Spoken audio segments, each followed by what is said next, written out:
In today's Your Healthy Family, in our last story, spring psychiatrist Dr. John Fleming talked about the impact of the uncertainty we are all facing in regards to the pandemic right now. But how do you know if the struggles are taking an emotional toll on you, and what can you do to feel better with no end to the uncertainty in sight? If we're lucky in life, we have someone who cares enough about us to help us be aware of how our emotions and actions and behaviors are affecting ourselves and others. The problem is that emotionally most of us are not wired that way, which is to automatically be able to access our feelings. Dr. John Fleming says there are warning signs we can look for that indicate there may be a mental health issue that needs to be addressed. So ask yourself these questions. Am I sleeping all right? Am I kind of cranky? Or am I doing something that is a sign to me that I'm off, like overeating or undereating or turning too much to alcohol or pot, avoiding people or desperately interacting with people? It's important to find the positive coping skills to deal with the ongoing societal uncertainty. If we can realize, what are we facing? We're facing an extended period of time of uncertainty. So we need to do stress management. We need each day to take care of ourselves. And the way you do that is, to the extent that you can, you get regular sleep. You eat quality food. You get regular exercise.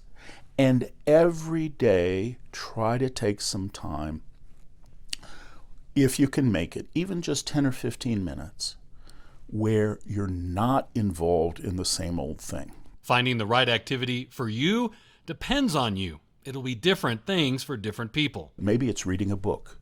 Maybe it's watching a video. Maybe it's going for a walk and just enjoying the weather.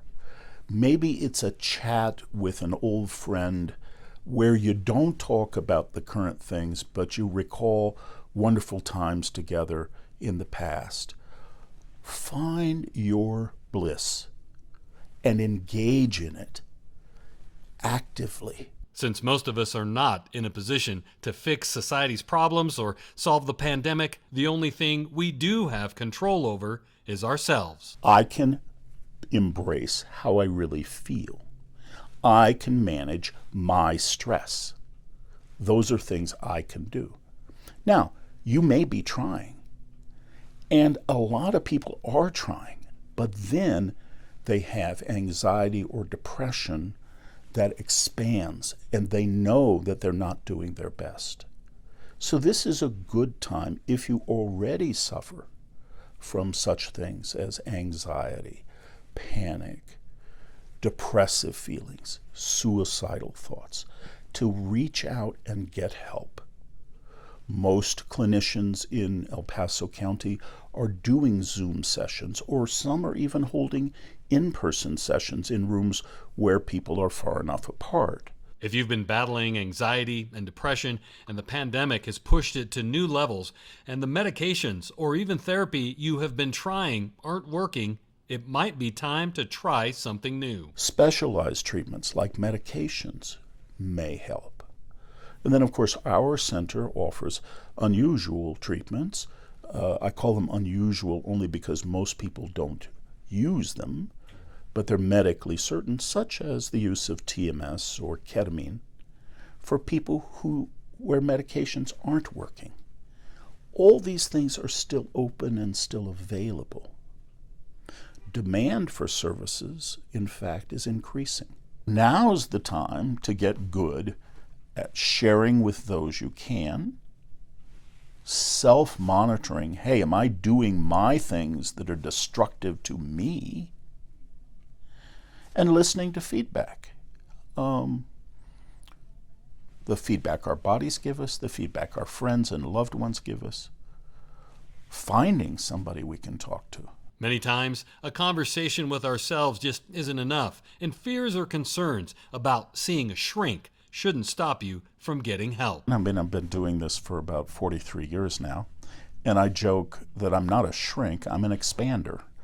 That is, hopefully the service that I provide to people is to listen to them.